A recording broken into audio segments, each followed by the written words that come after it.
ಖಂಡಿತವಾಗಿ 5 ಜನ ಗೆಲ್ತಾರೆ. BJPಯಿಂದ ಏನೋ ಉಚ್ಚಾಟನಾಗಿದ್ದಾರೆ. ಅವ್ರು ಮುಂಚೆಯಿಂದ ನಮ್ಮ ಜೊತೆ ಅಸೋಸಿಯೇಟ್ ಆಗಿ ಕೆಲಸ ಮಾಡ್ತಿದ್ದಾರೆ. ಹೀಗಾಗಿ ಅವರು ನಮ್ಮ ಪಕ್ಷದವರು ಪಾರ್ಟ್.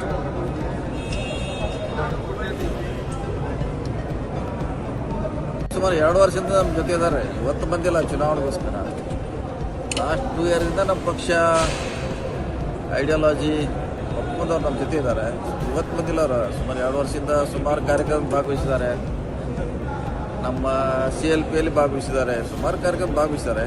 ಹಾಗೆ ಅದು ಆರೋಪ ಮಾಡೋದ್ರಲ್ಲಿ ಯಾವುದೇ ಸತ್ಯತೆ ಇಲ್ಲ. ಪ್ರಿಯಾಂಕಾ ಖರ್ಗೆ ಹೋಮ್ ಮಿನಿಸ್ಟರ್ ಹೇಳಿಕೆ ಕೊಟ್ಟ ನಂತರದಲ್ಲಿ ಸಾರಿ ಪದೇ ಬಿಜೆಪಿ ಕಡೆಯಿಂದ ರಿಯಾಕ್ಷನ್ ಬರ್ತದೆ. ಮೋಹನ್ ಭಾಗವತ್ ಮಾಡ್ತಿದ್ದಾರೆ ಹೋಮ್ ಮಿನಿಸ್ಟ್ರು. ಅವ್ರ ಬಹುಶಃ ಹೆಚ್ಚಿನ ಮಾಹಿತಿ ಅವ್ರ ಕಡೆ ಇರ್ಬೋದು. ನಮ್ಮ ಕಡೆ ಅದ್ರ ಬಗ್ಗೆ ಜಾಸ್ತಿ ಮಾಹಿತಿ ಇಲ್ಲ. ಈಗ ಇಲ್ಲಿ ಹೇಳಲಿಕ್ಕಾಗಲ್ಲ. ಅವ್ರು ಹ್ಯಾಂಡಲ್ ಮಾಡ್ತಾರೆ. ನೋಡೋಣ. ಪಕ್ಷ ಇದೆ, ಅವ್ರ ಹಿಂದೆ ಹ್ಯಾಂಡಲ್ ಮಾಡ್ತಾರೆ. ಪಕ್ಷ ಅವರಿಂದ ನಿಂತಿದೆ ಖಂಡಿತವಾಗಿ ಇದ್ದೇ ಇರ್ತೈತೆ.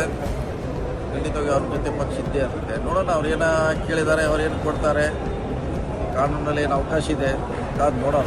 ಖಂಡಿತವಾಗಿ 5 ಜನ ಗೆಲ್ತಾರೆ. BJPಯಿಂದ ಏನೋ ಉಚ್ಚಾಟನಾಗಿದ್ದಾರೆ. ಅವ್ರು ಮುಂಚೆಯಿಂದ ನಮ್ಮ ಜೊತೆ ಅಸೋಸಿಯೇಟ್ ಆಗಿ ಕೆಲಸ ಮಾಡ್ತಿದ್ದಾರೆ.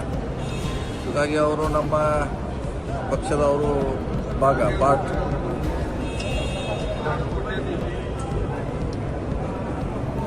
ಸುಮಾರು 2 ವರ್ಷದಿಂದ ನಮ್ಮ ಜೊತೆ ಇದ್ದಾರೆ. ಇವತ್ತು ಬಂದಿಲ್ಲ ಚುನಾವಣೆಗೋಸ್ಕರ. ಲಾಸ್ಟ್ 2 ಇಯರ್ದಿಂದ ನಮ್ಮ ಪಕ್ಷ ಐಡಿಯಾಲಜಿ ಒಪ್ಕೊಂಡವ್ರು ನಮ್ಮ ಜೊತೆ ಇದ್ದಾರೆ. ಇವತ್ತು ಬಂದಿಲ್ಲ ಅವರು. ಸುಮಾರು 2 ವರ್ಷದಿಂದ ಸುಮಾರು ಕಾರ್ಯಕ್ರಮ ಭಾಗವಹಿಸಿದ್ದಾರೆ. ನಮ್ಮ CLPಯಲ್ಲಿ ಭಾಗವಹಿಸಿದ್ದಾರೆ. ಸುಮಾರು ಕಾರ್ಯಕ್ರಮ ಭಾಗವಹಿಸಿದ್ದಾರೆ. ಹಾಗೆ ಅದು ಆರೋಪ ಮಾಡೋದ್ರಲ್ಲಿ ಯಾವುದೇ ಸತ್ಯತೆ ಇಲ್ಲ. ಪ್ರಿಯಾಂಕಾ ಖರ್ಗೆ ಹೋಮ್ ಮಿನಿಸ್ಟರ್ ಹೇಳಿಕೆ ಕೊಟ್ಟ ನಂತರದಲ್ಲಿ ಸಾರಿ ಪದೇ ಬಿಜೆಪಿ ಕಡೆಯಿಂದ ರಿಯಾಕ್ಷನ್ ಬರ್ತದೆ. ಮೋಹನ್ ಭಾಗವತ್ ಹ್ಯಾಂಡಲ್ ಮಾಡ್ತಿದ್ದಾರೆ ಹೋಮ್ ಮಿನಿಸ್ಟ್ರು. ಅವ್ರ ಬಹುಶಃ ಹೆಚ್ಚಿನ ಮಾಹಿತಿ ಅವ್ರ ಕಡೆ ಇರ್ಬೋದು. ನಮ್ಮ ಕಡೆ ಅದ್ರ ಬಗ್ಗೆ ಜಾಸ್ತಿ ಮಾಹಿತಿ ಇಲ್ಲ. ಈಗ ಇಲ್ಲಿ ಹೇಳಲಿಕ್ಕಾಗಲ್ಲ. ಅವ್ರು ಹ್ಯಾಂಡಲ್ ಮಾಡ್ತಾರೆ. ನೋಡೋಣ. ಪಕ್ಷ ಇದೆ, ಅವ್ರ ಹಿಂದೆ ಹ್ಯಾಂಡಲ್ ಮಾಡ್ತಾರೆ. ಪಕ್ಷ ಅವರಿಂದ ನಿಂತಿದೆ ಖಂಡಿತವಾಗಿ ಇದ್ದೇ ಇರ್ತೈತೆ. ಖಂಡಿತವಾಗಿ ಅವ್ರ ಜೊತೆ ಪಕ್ಷ ಇದ್ದೇ ಇರ್ತೈತೆ. ನೋಡೋಣ. ಅವ್ರು ಏನೋ ಕೇಳಿದ್ದಾರೆ, ಅವ್ರು ಏನು ಕೊಡ್ತಾರೆ, ಕಾನೂನಲ್ಲಿ ಏನು ಅವಕಾಶ ಇದೆ, ಕಾದು ನೋಡೋಣ.